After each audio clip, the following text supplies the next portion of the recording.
My son's wife said I needed permission to enter, so I sold the house. The morning James didn't wake up, I thought the world had stopped spinning. 43 years of marriage doesn't prepare you for the silence that follows. The coffee maker still gurgled at 6 a.m. like it always had, but there was no one to share that first cup with, no warm hand to squeeze mine across the breakfast table. Our house on Maple Street had always been alive with James's presence. He was the kind of man who left traces everywhere, reading glasses on every table, woodworking tools scattered in the garage, and that distinctive whistle he'd do while fixing things around the house. The oak banister still gleamed from his weekly polishing ritual, a habit he'd kept for 25 years. "A house reflects the people who live in it, Evelyn," he'd always say, running his weathered hands along the smooth wood. "We've got to show it the respect it deserves." The rose bushes outside our bedroom window bloomed that spring like they always did, but their beauty felt different now. James had planted them for our 25th anniversary, each bush representing a milestone in our marriage. The pink ones for the year Marcus was born, the white ones for when we paid off the mortgage, the red ones for when James finally opened his own carpentry shop. Now they swayed in the breeze like they were mourning too. I'd wake up reaching for him, expecting to feel the familiar dip in the mattress where he'd slept for 4 decades. Instead, my hand found cold sheets and empty space that seemed to grow larger each day. The house felt like a museum of our life together. Beautiful, precious, but eerily quiet. That's when Marcus started visiting more often. My son had always been thoughtful, but after the funeral, he'd show up every few days with groceries or just to sit with me on the front porch. At 32, he'd grown into a man who looked more like his father every year. The same gentle brown eyes, the same way of tilting his head when he was thinking hard about something. "Mom, you don't have to carry all this alone," he'd say, gesturing around the house that suddenly felt too big for one person. The mortgage was paid off, but the utilities, property taxes, and maintenance costs were adding up. James's pension helped, but it wasn't the same as having 2 incomes. It was during one of these visits that Marcus brought up Tasha for the first time since the funeral. They'd been married 6 months, a whirlwind romance that had surprised everyone who knew my usually cautious son. Tasha was beautiful in that polished way some women are, always perfectly dressed, always knowing exactly what to say. She worked at a high-end boutique downtown and had expensive tastes that didn't quite match Marcus's teacher salary. "We're having trouble with the rent on our apartment," Marcus admitted one evening, his hands wrapped around a mug of the hot chocolate I used to make him as a child. "The landlord raised it again, and with Tasha's student loans and my car payment." He trailed off, looking embarrassed. The solution seemed obvious to me. This house had 4 bedrooms and 3 bathrooms. James and I had bought it planning for a big family, though Marcus ended up being our only child. There was the master bedroom where James and I had slept, Marcus's old room with his high school trophies still on the shelves, and 2 guest rooms that rarely saw visitors anymore. "Why don't you both move in here?" I heard myself saying before I'd fully thought it through. "Just temporarily, until you get back on your feet." Marcus's face lit up like it used to when he was 10, and I'd suggest ice cream for dinner. "Mom, are you serious? That would save us so much money." I was serious, though looking back, I wonder if I was thinking clearly. The house felt so empty, so full of echoes and memories that sometimes felt more real than my actual life. Having people in it again, having sounds and voices, and the smell of someone else's cooking, it seemed like exactly what I needed. "Of course I'm serious," I said, reaching over to squeeze his hand. "This house is too big for just me anyway. Your father always said homes are meant to be lived in, not just preserved." The practical details came together quickly. Marcus and Tasha would take the master bedroom. It was the largest and had its own bathroom. I'd move into the guest room down the hall, the one with the window that looked out over James's workshop in the backyard. They'd help with groceries and utilities, though I told them not to worry about rent. "Family doesn't charge family rent," I reasoned. Tasha seemed thrilled when Marcus told her about the arrangement. "Your mother is so generous," she gushed the next time I saw her, giving me one of those air kisses that never quite touch your cheek. "This will be perfect while we're saving for our own place." The moving day was chaotic in the best possible way. For the first time in months, the house buzzed with activity. Marcus carried boxes up and down the stairs, stopping to laugh at old photos he found tucked in corners. Tasha directed the placement of furniture with the confidence of someone who'd done this before, rearranging things to make space for their belongings. I found myself cooking for 3 again, setting 3 places at the dinner table, buying 3 different kinds of cereal at the grocery store. It felt good to have purpose again, to have people who needed me. When Tasha mentioned that she preferred organic vegetables, I started shopping at the more expensive market across town. When Marcus said he missed the pancakes I used to make him on Sunday mornings, I dusted off James's favorite griddle and made it a weekly tradition again. The bills didn't feel as heavy when they were shared, even though I was still paying the lion's share. The electric bill tripled with 2 more people, especially since Tasha liked to keep the house cooler than James and I ever had. The grocery costs doubled, then tripled as Tasha introduced me to brands I'd never heard of, organic this, free range that, artisanal everything else. But I didn't mind. The house felt alive again. There were lights on in rooms that had been dark for months. The washing machine ran every other day instead of once a week. The driveway had 2 cars in it again, instead of just my old Honda sitting there like a lonely monument. At night, I could hear them talking and laughing in what used to be my bedroom. Sometimes I'd lie in my new room and listen to the sounds of life happening around me. It wasn't the same as having James there, but it was something. It was family. It was hope that maybe this old house had more stories left to tell. I told myself it was temporary, just like Marcus had said. They'd save money, find their own place, and I'd have helped them build their future together. It seemed like the perfect solution to everyone's problems.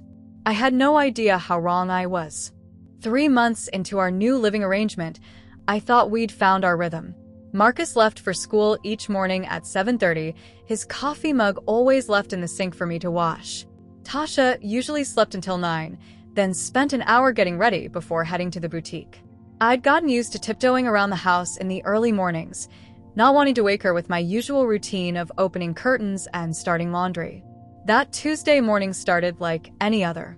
The weather forecast called for rain, so I'd planned a trip to Miller's Market before the storm hit.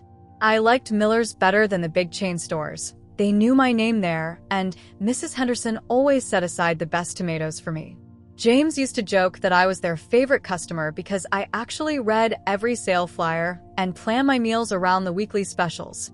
The rain started just as I was loading my groceries into the car. Not the gentle spring rain that James and I used to love sitting on the porch watching, but the kind of aggressive downpour that soaks you to the bone in seconds. I made a dash for the car, laughing despite myself. At 68, I was still spry enough to run, though my knees reminded me later that I wasn't 20 anymore. By the time I pulled into our driveway, the rain was coming down in sheets. I grabbed both grocery bags, the heavy one with the milk and canned goods, and the lighter one with the produce, and made another run for it. My key was already in my hand before I reached the front door, a habit from 40 years of coming home with my arms full of groceries. I turned the key and pushed the door open with my shoulder, calling out, "I'm back." Got caught in the rain. I was shaking droplets from my hair when I looked up and saw her. Tasha stood in the hallway like a guard, her arms crossed tight across her chest. She was still in her silk pajamas, the expensive set Marcus had bought her for their first anniversary, but her hair was perfectly styled and her makeup was already done. She had that look on her face, the one I'd seen her use with difficult customers at the boutique. Sweet smile, steel eyes. "Evelyn," she said, and something in her tone made me freeze. She'd never called me by my first name before. It had always been Mrs. Brooks or Mom when she was feeling particularly warm. "Hi, honey," I said, setting the grocery bags down on the console table by the door. The rain really came out of nowhere, didn't it? I got soaked just running from the car to— "We need to talk," she interrupted, taking a step closer. Her voice was calm, controlled, like she'd practiced this conversation. About boundaries. Boundaries. The word hung in the air, between us like a challenge. I looked past her toward the kitchen, wondering if Marcus was home early from school. But his car wasn't in the driveway, and the house had that particular silence that meant we were alone. I'm sorry, what do you mean? I asked, though something cold was already settling in my stomach.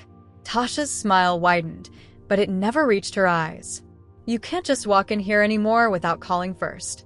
This is our home now, Marcus's and mine, and we need our privacy. Our home.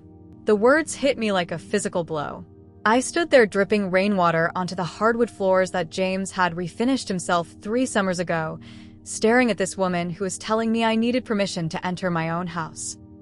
This is my house, Tasha, I said quietly, my voice sounding strange to my own ears. I live here too. Do you though? She tilted her head like she was genuinely curious. Because it seems to me like you're more of a guest here. A very generous guest who helps with the bills, of course, but still a guest. The grocery bags suddenly felt impossibly heavy in my hands. I could smell the roses through the rain. James's roses, blooming just outside the door behind me. For a moment, I felt dizzy, like the ground was shifting under my feet. Where's Marcus? I managed to ask. He's at work, obviously. Parent-teacher conferences run late on Tuesdays. She said it like I should have known, like I was being foolish for asking. And that's exactly my point. You need to start thinking about these things. We're newlyweds, Evelyn. We need space to build our marriage without having to worry about you walking in at any moment. I heard footsteps on the stairs and felt a surge of relief. Marcus was home. He would straighten this out, explain to his wife that this was all a misunderstanding. But when I looked up, it wasn't Marcus coming down the stairs. It was just the house settling, the old floorboards creaking the way they did when the weather changed. We were still alone. So from now on, Tasha continued, her voice getting firmer, more authoritative, you call before you come home. Give us a heads up. It's just common courtesy, really. I stared at her. This woman who slept in the bed I'd shared with my husband for 4 decades, who used the shower where James used to sing off-key every morning, who ate at the table where Marcus had done his homework for 12 years. What does Marcus think about this? I asked. For the first time, her confident facade flickered. Just for a second. Marcus agrees with me completely. We discussed it this morning. But something in the way she said it, too fast and too defensive, told me that wasn't entirely true. I wanted to wait for him to come home, to hear it from his own mouth. But Tasha was still standing there, blocking my path into my own house, waiting for my answer. The rain pounded against the windows, and somewhere in the distance, thunder rolled across the sky. I looked at this woman who had somehow, in the span of 5 minutes, made me feel like a stranger in my own home. I see, I said finally, picking up my grocery bags. I'll remember that. Her smile returned, brilliant and cold. I knew you'd understand. You're such a reasonable woman. I walked past her into the kitchen, my wet shoes squeaking against the linoleum.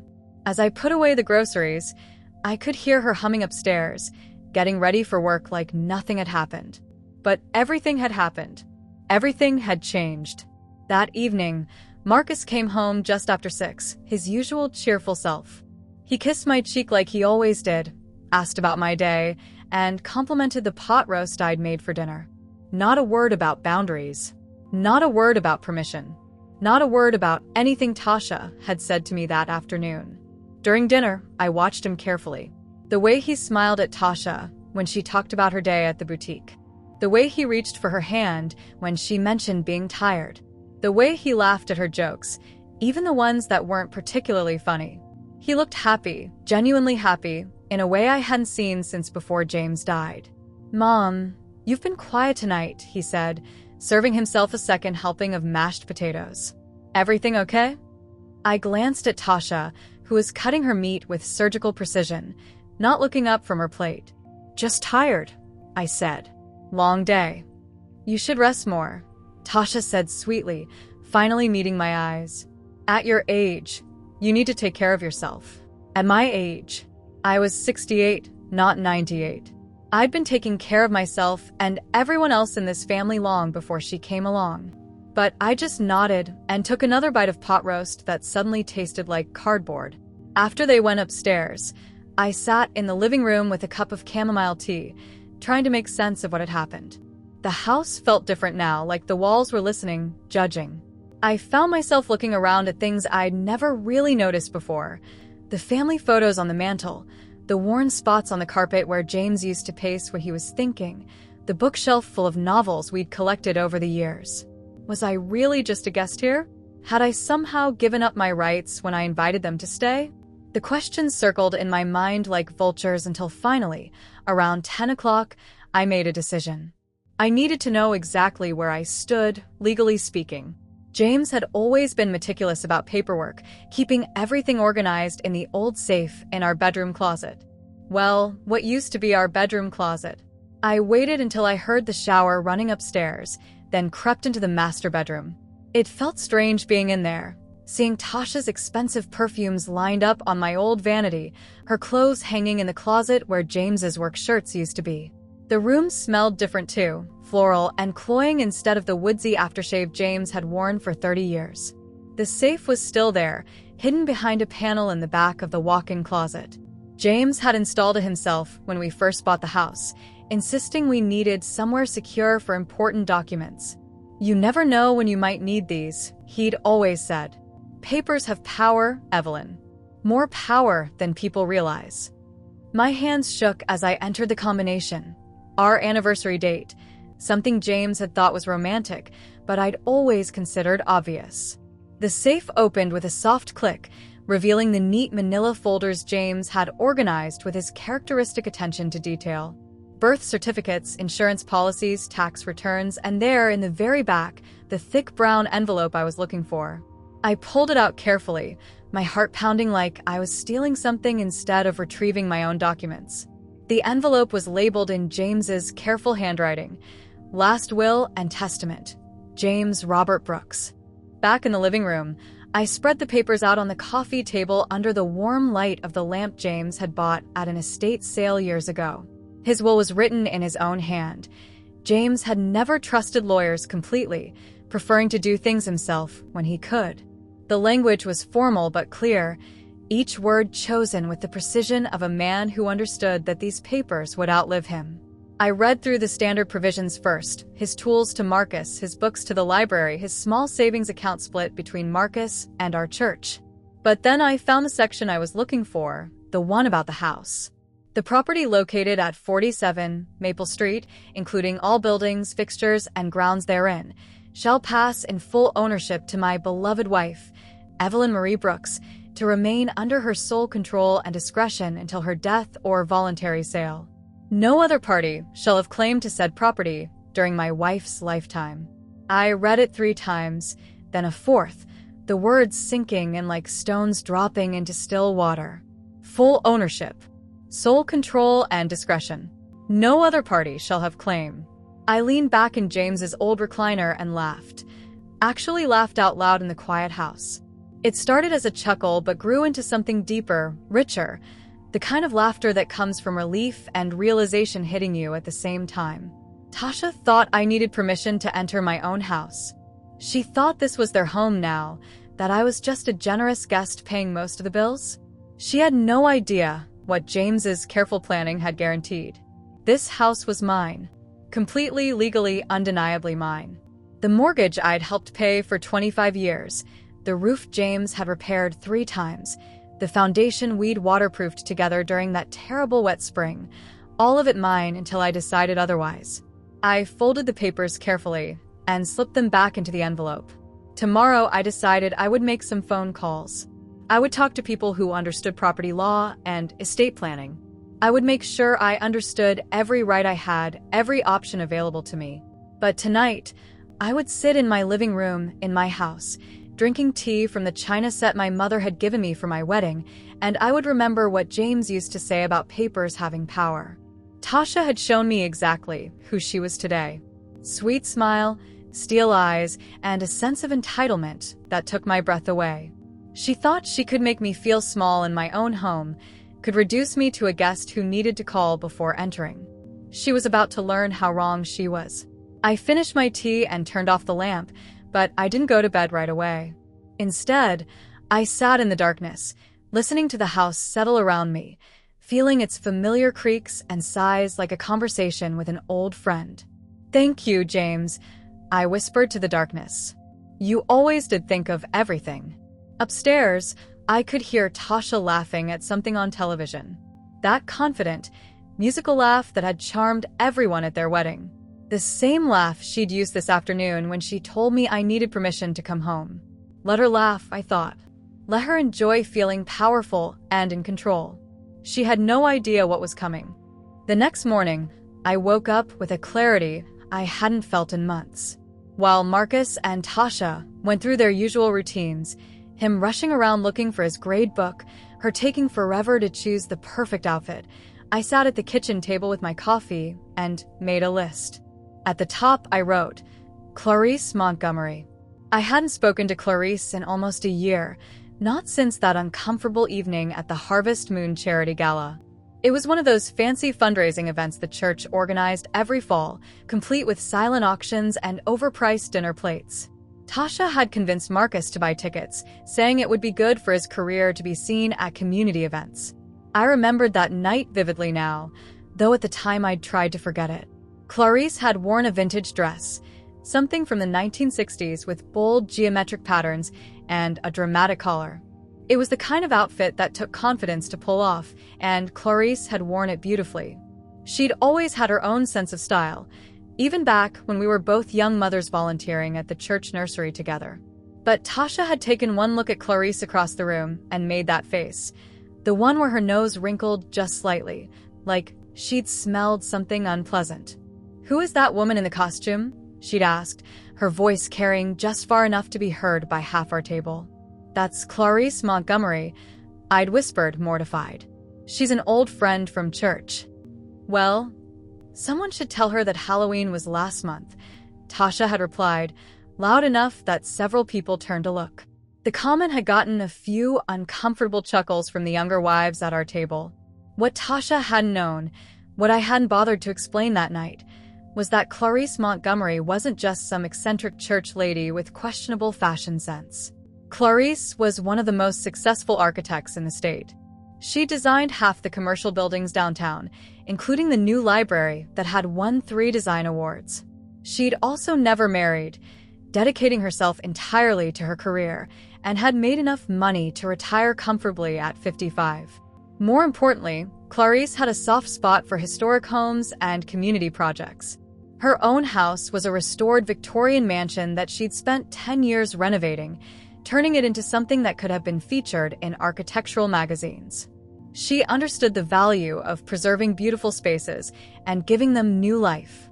I picked up the phone and dialed her number, my heart beating faster than it should have for such a simple call. "Evelyn Brooks." Clarice's warm voice came through the phone after the second ring. "What a lovely surprise. How are you holding up, dear?" We talked for a few minutes about James, about grief, about how strange it was to rebuild your life after losing someone who'd been part of it for so long. Clarice had lost her mother the year before, so she understood the particular loneliness that comes with being the last one left to remember shared stories. "I'm actually calling because I'm thinking about making some changes," I said finally, gripping the phone tighter. "Big changes. I'm considering selling the house." There was a pause on the other end of the line. "That's a big decision, Evelyn. Are you sure you're ready for something like that?" "I think I am," I said, surprised by how steady my voice sounded. "The house is too big for me now, and I think it's time for it to have a new purpose." I could practically hear Clarice's mind working through the phone. She'd always been quick to understand the implications of things, to see possibilities that other people missed. "You know," she said slowly, "I've been looking for the right property for a project I've been dreaming about. Something close to downtown, with good bones and enough space for renovation." "What kind of square footage are we talking about?" 4 bedrooms, 3 bathrooms, about 2,800 square feet, I said. "Built in 1962, but James kept it in beautiful condition. Original hardwood floors, updated kitchen, 2-car garage. And the lot size? Just over half an acre. There's a workshop in the back and mature landscaping. Rose bushes, fruit trees, plenty of room for expansion if someone wanted to add on." Clarice was quiet for a moment, and I could imagine her mentally calculating square footage and renovation costs. "Evelyn," Would you be interested in hearing about my project? Because what you're describing sounds like it might be exactly what I've been looking for. I'd love to hear about it. I want to create a community art center for children, she said, her voice getting more animated. Music lessons, art classes, theater workshops. All the things that keep getting cut from school budgets. I've been looking for a residential property with character that I could convert, something that would feel welcoming rather than institutional. I closed my eyes and tried to imagine it. Children's laughter filling the rooms where Marcus had grown up. Music floating out of the windows where James and I used to listen to the radio on Sunday mornings. Art supplies scattered across the kitchen table where we'd shared thousands of meals. That sounds wonderful, I said and meant it. The best part is, I wouldn't have to change the exterior much. Keep the residential character of the neighborhood while giving the building a new life. Your husband was a craftsman, wasn't he? I remember you mentioning his woodworking. He was. He refinished all the floors himself, built most of the cabinets in the kitchen. Then the house was built with love, Clarice said simply. Those are the ones that make the best community spaces. They remember what it feels like to be a home. We talked for another 20 minutes about timelines and inspections and all the practical details that come with selling a house. But underneath the logistics, I could feel something else building, a sense of rightness, of pieces falling into place exactly as they should. When I hung up the phone, I was smiling for the first time in days. Tasha thought this was her home now, that she could dictate the rules and make me feel like a guest in my own life. She had no idea that I was about to take control in a way she'd never see coming. And the beautiful irony? The woman she'd mocked for her vintage dress, the woman she dismissed as some eccentric old lady, was about to become the new owner of everything Tasha thought belonged to her. I looked around the kitchen one more time, imagining it filled with young voices learning to create something beautiful. James would have loved that. He'd always believed that the best legacy was teaching someone else to build something that would last. It was time to honor that belief. 2 months of planning had led to this moment. 2 months of quiet phone calls while Tasha was at work, meetings with real estate attorneys while Marcus was at school, and paperwork signed in coffee shops across town where no one would recognize me. Clarice had been incredibly patient through the whole process, understanding that this wasn't just a business transaction for me, it was reclaiming my life. The sale had closed yesterday. Officially, as of 3:47 p.m. on a Tuesday afternoon, 47 Maple Street no longer belonged to Maine.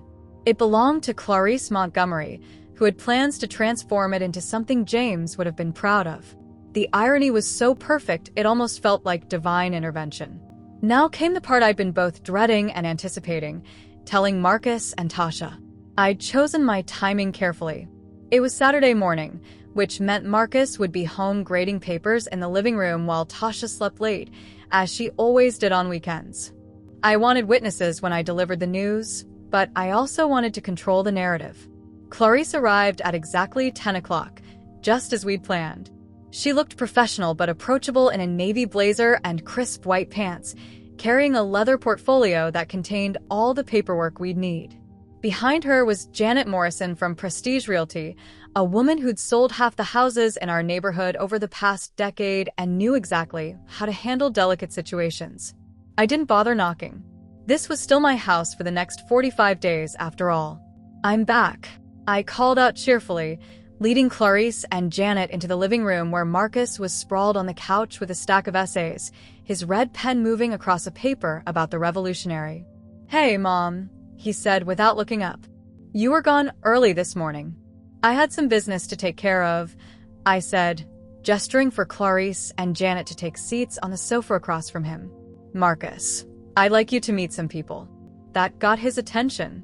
He looked up, his expression shifting from mild curiosity to confusion as he took in the 2 well-dressed women sitting in our living room like they belonged there. Clarice Montgomery, Clarice said, extending her hand. I believe we met briefly at a church event last year. Marcus shook her hand politely, but I could see the wheels turning in his head. He was trying to place her, trying to understand why his mother had brought strangers into their Saturday morning routine. And Janet Morrison from Prestige Realty, Janet added with her practiced smile. Congratulations, by the way. Congratulations, Marcus repeated, looking between the three of us. I'm sorry, I don't understand what's going on down here? Tasha's voice floated down from the stairs, sharp with the irritation of someone who'd been woken up earlier than planned. She appeared at the bottom of the staircase in her silk robe, a different one this time, emerald green with elaborate embroidery that probably cost more than Marcus made in a week. Her hair was perfectly styled despite having just gotten out of bed, and her makeup was already flawless. Even at 10 in the morning on a Saturday, Tasha looked like she was ready for a photo shoot. It was impressive, really, how much effort she put into maintaining her image. She paused when she saw our guests, her eyes narrowing slightly as she took in the scene. Professional women in her living room, her mother-in-law looking unusually formal in her best dress, her husband looking confused and slightly overwhelmed. "Who are these people?" she asked, directing the question to me but not bothering with pleasantries. "Please sit down," I said, gesturing to the chair beside Marcus. "Both of you, we need to talk." Tasha remained standing, her arms crossed in that familiar defensive posture I'd seen too many times over the past few months. "If this is about household rules again, Evelyn, I thought we'd settled that conversation." The dismissive tone in her voice, the way she said my name like it left a bad taste in her mouth, the assumption that she still held all the power in this room, it all crystallized into perfect clarity for me. "Actually," I said, settling into James's old recliner with a calm I hadn't felt in months, "this is about ownership." I nodded to Janet, who opened her portfolio and spread several documents across the coffee table with practiced efficiency. The papers made soft rustling sounds in the suddenly quiet room. "These are the closing documents for the sale of 47 Maple Street," Janet announced in her clear, professional voice. "The transaction was completed yesterday afternoon." The silence that followed was deafening. I watched Marcus's face as the words sank in, saw the exact moment when understanding hit him like a physical blow. His mouth opened, then closed, then opened again. "Sale," he whispered. "Mom, what are you talking about?" Tasha had gone completely still, her face frozen in an expression somewhere between shock and disbelief. For the first time since I'd known her, she seemed to have no idea what to say. "I sold the house," I said simply, my voice steady and calm, "to Clarice. She's going to turn it into a community art center for children." "You can't just," Tasha started, her voice rising. "I can," I interrupted, and there was steel in my voice now, the kind of strength I'd forgotten I possessed. "And I did. The house was never yours, Tasha. It was never ours, as you put it. It was mine, left to me by my husband, and now it belongs to someone who will give it the respect it deserves."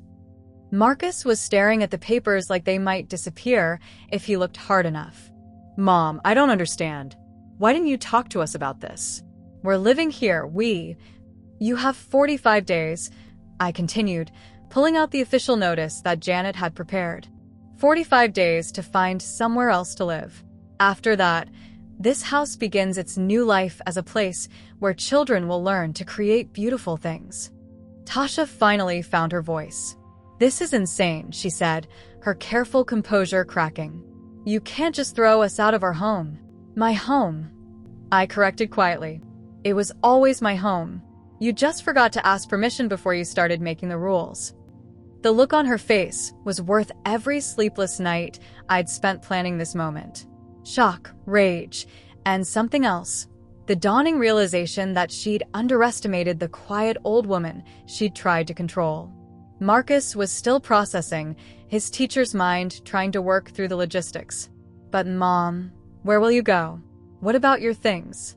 What about Dad's workshop?" "I'm moving to Golden Sunset Village," I said. "I've already put a deposit down on a lovely 2-bedroom apartment. Your father's tools are going to the high school shop class, just like he would have wanted. And his rose bushes." I looked at Clarice, who smiled warmly. "Will be carefully transplanted to the memorial garden we're planning," Clarice finished. "Every single one of them." I stood up then, smoothing down my dress, feeling lighter than I had in months. "You have 45 days, I repeated. "I suggest you start looking for apartments." The 45 days passed faster than I expected. What I thought would be an awkward, tension-filled period of coexistence turned into something more like a strange dance of avoidance. Tasha barely spoke to me, communicating only through terse notes left on the kitchen counter about utility bills and moving logistics. When we did cross paths, she looked right through me as if I'd become invisible. Marcus tried to bridge the gap. Bless his heart. He'd knock on my door in the evenings, wanting to talk through what had happened, to understand my reasoning. Those conversations were the hardest part of the whole ordeal. "I just don't get it, Mom," he said one night, sitting on the edge of my bed while I packed James's books into boxes. "We could have worked things out. We could have found a compromise. Could we have?" I asked, folding one of James's flannel shirts and placing it in the donation pile. Because from where I sat, it seemed like the compromising was only going one direction. He was quiet for a long time, turning over a photograph he'd picked up from my dresser. It was from our last Christmas together as a family, James carving the turkey, Marcus and Tasha laughing at something, me bringing in the green bean casserole that had been a tradition for 20 years. "She's just protective of our space," he said finally. "She grew up in a house where boundaries weren't respected. Her stepfather used to." "Marcus," I interrupted gently, "I understand that people's past experiences shape how they behave. But understanding doesn't mean accepting disrespect in my own home." He nodded slowly, but I could see the conflict in his eyes. This was his wife, the woman he'd chosen to build a life with. But this was also his mother, the woman who'd raised him to be kind and thoughtful and fair. "I love you both," he whispered, and my heart broke a little for him. "I know you do, sweetheart. And that's not going to change." The moving trucks came on a gray Tuesday morning in early October. I watched from the kitchen window as Marcus loaded boxes into the back of a U-Haul, his movements efficient but joyless. Tasha supervised from the driveway, pointing and directing like a general commanding troops. She never looked at the house during those final hours. Not once did I see her pause to take in the place where she'd lived for nearly 6 months, where she'd eaten meals I'd cooked and slept in the bed I'd shared with my husband for 4 decades. It was as if she could erase the whole experience by simply refusing to acknowledge it had meant anything. But Marcus was different. I caught him standing in the doorway of what used to be his childhood bedroom, his hand resting on the doorframe where James had marked his height every year until he turned 16. The pencil marks were still there, faint but visible, a record of a boy growing into a man in this house that had held so much love. "Ready?" Tasha called from outside, her voice sharp with impatience. Marcus nodded but didn't move immediately. Instead, he walked over to where I was standing by the kitchen sink, the same spot where I'd taught him to wash dishes when he was 8 years old. "I'm sorry it came to this," he said, pulling me into a hug that felt like goodbye and hello at the same time. "I'm not," I said, and I meant it. Sometimes things need to end so better things can begin. He held me tighter for a moment, and I could feel him trying to memorize the feeling, the way children do when they're leaving for summer camp and want to carry home with them. "Take care of yourself, Mom." "I always have," I replied. "I just forgot for a while." Tasha appeared in the doorway then, her purse slung over her shoulder and her phone in her hand. She looked around the kitchen one final time, and for just a moment, I thought I saw something that might have been regret flicker across her face. But then it was gone, replaced by the cool indifference she'd perfected over the past month and a half. "Marcus, we need to go," she said. "The apartment complex office closes at 5, and we still need to get the keys." She walked past me without a word, without acknowledgement, as if I were simply part of the furniture being left behind. But as she reached the door, she paused. "You know," she said without turning around, "you could have just asked us to pay rent." I looked at her back, at the perfect posture and expensive handbag, at the woman who had tried to make me feel small in my own home. "You're right," I said quietly. "I could have asked." But then I realized something important. She turned then, finally meeting my eyes for the first time in weeks. "I didn't want you to pay rent," I continued. "I wanted you to leave." For a moment, her composed mask slipped, and I saw something raw and hurt underneath. But then she lifted her chin, straightened her shoulders, and walked out of my house for the last time. 3 hours later, Clarice arrived with coffee and sandwiches and a crew of contractors to start measuring rooms and discussing renovation plans. The house filled with voices and laughter and the sound of tape measures snapping against walls. "The music room will go here," Clarice said, standing in what used to be the master bedroom. "And we'll put the art studio in the back where it gets the best natural light." I handed her my old house key, the one I'd carried for 43 years, the one that had opened the door to every important moment of my adult life. But instead of sadness, I felt something I hadn't expected: excitement. "Thank you," Clarice said, closing her fingers around the key, "for trusting me with this." "Thank you," I replied, "for giving it a future James would have loved." As I walked to my car for the last time, I didn't look back. I didn't need to. The house would live on, filled with music and creativity and the laughter of children learning to make beautiful things. And I would live on too, in a place where I could be myself without asking permission from anyone. The end.